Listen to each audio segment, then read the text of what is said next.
প্রয়োজন লাগলে বিএনপির একটা বি টিম তৈরি হইব। কিন্তু আওয়ামী লীগ মতাদর্শের মানুষ বাংলাদেশে দেখতে চাই না, কারণ আমরা চাই না যে আপনারা 5 বছর পরে অবশ্যই আমরা আজকে নির্বাচন করেন, আপনারা 2025 সালে 26 সালে সরকার গঠন করেন, 31 সালে আপনারা আর ক্ষমতা যেতে পারতেন না। এটা বাংলাদেশের বাস্তবতা মেনে নিতে হইব।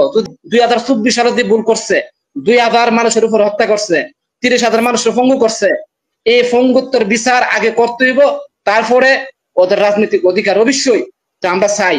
বিচার না হইয়া 2 দিন পরে আবার আপনারা ক্ষমতা চাইবেন। অলরেডি আওয়ামী লীগের নেতাদেরকে আপনারা জায়গা জায়গা অলরেডি সাপ্লাই করে দিচ্ছেন। আমরা চাই রাষ্ট্র ক্ষমতাতে একটা গণতান্ত্রিক ব্ল্যাড বক্সের মাধ্যমে একটা জনপ্রতিনিধি আসুক আমাদের এলাকায়।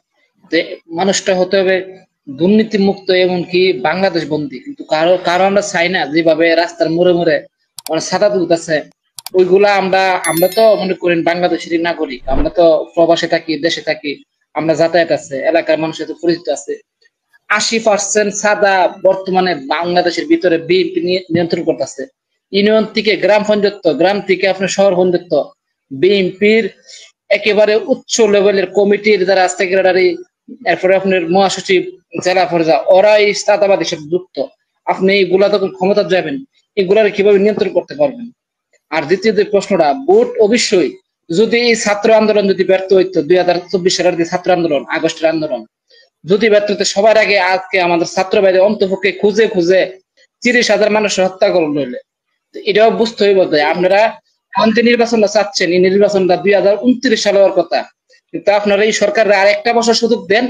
অন্তপক্ষে আওয়ামী লীগ মতাদর্শের যে মানুষগুলো বাংলাদেশে আছে, 14 দলের ভিতরে যারা, ওদের ভোট কেড়ে ওদের নাগরিকত্ব অধিকার বাংলাদেশের বাতিল করা উচিত। ওরা 1971 সালের পর থেকে বাংলাদেশের ভিতরে যা করছে, 1975 পর্যন্ত, 95 থেকে 2001 সাল পর্যন্ত যত হামলা নির্যাতন সাধারণ বাংলাদেশের মানুষ করছে, ওদের কোনো নাগরিক অধিকারী দেওয়া উচিত না। এই বর্তমান যে 24-এর যে যমুনা, আমাদের উচিত আওয়ামী লীগের বাড়িঘর গুলো বুলডোজারতে ভেঙে দেওয়া। কারণ এই 24 সালে আমার একজন বন্ধু, ওর চোখে গুলি করছে 2টা ছাত্রলীগ যুবলীগের নেতা কর্মীরা। আপনারা ওদের পক্ষে আবার গান আমরা চাই না। আমরা আওয়ামী লীগের কোন 14টা দল আছে, আওয়ামী লীগের 14 দলের রাজনীতি, এমনকি ওদের বংশপঞ্জিত বাংলাদেশের কোনো প্রয়োজন নেই। আমাদের কিসের প্রয়োজন? আওয়ামী লীগ বলতে বাংলাদেশের কোনো দলের দরকার নাই। এরা বৈষম্য বিরোধী আন্দোলন, ছাত্র আন্দোলন আছে না, প্রয়োজন লাগলে বিএনপির একটা বি টিম তৈরি হইব। কিন্তু আওয়ামী লীগ মতাদর্শের মানুষ বাংলাদেশে দেখতে চাই না, কারণ আমরা চাই না যে আপনারা 5 বছর পরে অবশ্যই আমরা আজকে নির্বাচন করেন, আপনারা 2025 সালে 26 সালে সরকার গঠন করেন, 31 সালে আপনারা আর ক্ষমতা যেতে পারতেন না। এটা বাংলাদেশের বাস্তবতা মেনে নিতে হইব। যদি আপনার বিরুদ্ধে কলা গাছ দ্বারা পরবর্তী যখন মানুষ পাবলিক যখন ভোট দিব, এই ভোটে যেই দ্বারা ওর এই সরকার গঠন করবো, আপনারা আওয়ামী লীগের সুযোগ দিবেন। 31 সালে বৈষম্য বিরোধী যারা নেতৃত্ব দিছে, বিএনপির বা যুব দলের বা যারা জামাতের ছাত্র শিবিরের বাইরে, গড় থেকে খুঁজা খুঁজা মারবো। বুঝতে পারতেছেন না তো? আওয়ামী লীগের, যুবলীগের নেতারা, ছাত্রলীগের নেতারা অলরেডি ভারতে, আপনারা আসামে ওরা ট্রেডিং সেন্টার ট্রেডিং নিতেছে, কারে কারে তালিকাভুক্ত করতেছে, জেলা জেলা, থানা থানা, গ্রাম গ্রাম, কারা কারা নেতৃত্ব দিছে, কোন ফ্যামিলির থেকে অর্থ সাপ্লাই দিছে, কোন ফ্যামিলির থেকে খানা সাপ্লাই দিছে, ওদের তালিকা ধরে ধরে লিস্ট করতেছে। আপনারা তো বসে রয়েছেন। নির্বাচনটা ভাই অবশ্যই জরুরি, আমরাও চাই। কিন্তু আমাদের যে প্রশ্নটা, এই লোকগুলা যারা ভারতে গেছে, আসিফ নজরুলের কাজ কি? আসিফ নজরুলের কাজটা কি? ওনারে যে আপনারা বসায় রাখছেন, ওনার কাজটা কি? ওই যে সুন্দর সুন্দর বান্দর যে আনিসুল হক, ওরে আপনার খাওয়ান আর ভালো ভালো টিভি সাপ্লাই দেওয়া, তা তো না। আসিফ নজরুলের কাজটা কি? ও 2 দিন পরে পরে আওয়ামী লীগ নেতা কর্মীর এয়ারপোর্ট দখলায় দেখা, ওর কাজটা কি? কাজটা কি ওর? ও সম্পূর্ণ সুযোগ সুবিধা আওয়ামী লীগের নেতা কর্মীরা দিচ্ছে। জেলখানা যান, আপনি জেলখানা গিয়ে দেখেন, আওয়ামী লীগের মনে হয় না ওরা যে জেলখানা আছে। আর আমাদের ইমাম সম্মানিত আলেমদের গড়িয়ে বাইন্দা গুরুর মতো জেলখানা থেকে কোর্টের মধ্যে তুলছে, আমরা দেখি নাই? ওদের আওয়ামী লীগের প্রতি কোনো শ্রদ্ধা নাই। যারা আওয়ামী লীগকে সমর্থন করবো, সামনে আমরা ওদেরকে বয়কট করবো। কারণ আওয়ামী লীগ একটা এমন একটা দল, বা একটা বাচ্চা, মাত্র 3 মাসের বাচ্চা শিশু মার দুধ পান করতে দেয় নাই এই আওয়ামী লীগ নামে এই জঙ্গি সংগঠনটি। আর দেখেন না ভাই, রিপোর্ট ইন্টারন্যাশনাল রিপোর্ট আছে ভাই, আপনারা একটু মাথাতে রাখেন। এগুলাতে করছে, এগুলা কোন মানবতা, মানুষহীন করতে পারে কিনা?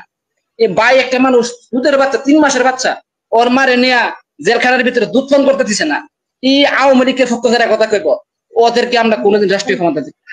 অবশ্যই ওদের ভুল, ওদের রাষ্ট্রীয় ভাবে, ওদের দলীয় ভাবে জাতির কাছে মাপ চাইতে হবে। এই গণহত্যার বিচারের পরে জনগণের, বাংলাদেশের মানুষ ঠিক করবো যে ওদের কি মানুষ কি চা কিনা। যদি চা, অবশ্যই ওরা আসুক, কিন্তু আসতে হবে ভুল 2024 সালে যে ভুল করছে, 2000 মানুষের উপর হত্যা করছে, 30,000 মানুষের পঙ্গু করছে, এই পঙ্গুত্বের বিচার আগে করতে হইব, তারপরে ওদের রাজনৈতিক অধিকার অবশ্যই আমরা চাই। বিচার না হইয়া দুদিন পরে আবার আপনারা ক্ষমতা চাইবেন। অলরেডি আওয়ামী লীগের নেতাদেরকে আপনারা জায়গা জায়গা অলরেডি সাপ্লাই করে দিচ্ছেন, আমরা দেখি, আমাদের কাছে তথ্য আছে, যদি চান হাজার হাজার প্রমাণ দিতে পারি। আমরা প্রবাসীরা, আমরা কিন্তু নেটওয়ার্ক আছে। আমি আপনারা বলি, উলামা লীগ নামে একটা আওয়ামী লীগের একটা সংগঠন আছে, ওদেরকে জঙ্গি তৈরি করতেছে ভারতে। ওদের প্রায় 70 জন সদস্য অলরেডি মেঘালয় রাজ্যের ভিতরে প্রশিক্ষণ দেওয়া হইতেছে। বাংলাদেশের 64টা জেলার ভিতরে বোমা হামলা হয়েছে। এই বোমা হামলার জন্য আবার রিপ্লাই করতে পারে, যে নেক্সট যে সরকারটা আইব ওটাকে কিভাবে বিতর্কতি করতে পারে, ওই চিন্তা উলামা লীগের যে মুসলিম গুলা আছে বাংলাদেশি নামদারি, ওরা কিন্তু বাংলাদেশের নাগরিক। এই উগ্রবাদীরা অলরেডি মনে করেন ভারতের প্রশিক্ষণ নিতেছে। আপনারা এইগুলার কিভাবে রোধ করবেন? আপনারা আছেন সাদাবাজি, টেন্ডারবাজির মাধ্যমে। ভাই আমরা চাই অবশ্যই সুচির বাংলাদেশ, অবশ্যই গণতান্ত্রিক বাংলাদেশের দরকার, কিন্তু এই জিনিসটা মাথায় রাখতে হইব যে আপনারা 5 বছর পরে আপনারা অবশ্যই চেঞ্জ হবেন। আপনারা পরে দিয়ে ক্ষমতাটা দেব অন্তপক্ষে একজন বাংলাদেশ মানুষের কাছে যাক। আমরা চাই বৈষম্য বিরোধী বা নাগরিক কমিটি নির্বাচন করলে সর্বোচ্চ 15টা আসন পাইব, 20টা আসন পাইব, তা তো আমরা অবশ্যই চাই। আপনারা যেটা করতেছেন এটা অনেকটার লং। বিএনপি আওয়ামী লীগ দরকার অন্তত ভাবে, বিশেষ করে বর্তমানে। আমাকে শেষ করে সুযোগ দেন। আমি চাই যে উলামা লীগের যে নেতা কর্মীরা ভারতে গেছে ওদের প্রতি আইডেন্টিফাই করা অন্তত পরিচয়, কারণ ওদের লিস্ট আছে, তালিকাভুক্ত লিস্ট আছে। আমি এমনকি 3 জন মানুষের নাম কইতে পারি, কম না, কারণ পার্সোনাল সিকিউরিটি লেগে, কারণ নিরাপত্তা দিতে পারবে না। আমি জানি এবং তথ্য আমার কাছে আছে 70 জনের উপরে এই মেঘালয় রাজ্যের ভিতরে অলরেডি জঙ্গি প্রশিক্ষণের জন্য গেছে। আমি মালদ্বীপ থাকি, অবশ্যই আমি তথ্য দিয়ে বলতেছি কথা, যদি প্রয়োজন লাগে আমি তথ্যগুলো দিব। এই যে মনে করেন নেক্সট আপনারা নির্বাচনের পরে যাবেন 2 বছর 1.5 বছর পরে এই হামলাগুলো যখন হইব, তখন কিন্তু বিএনপির উপরে দায়বদ্ধ রাখবো। কিন্তু আপনারা আগের থেকে সতর্ক হন বাংলাদেশের মানুষের স্বার্থে। ধন্যবাদ। অসংখ্য ধন্যবাদ।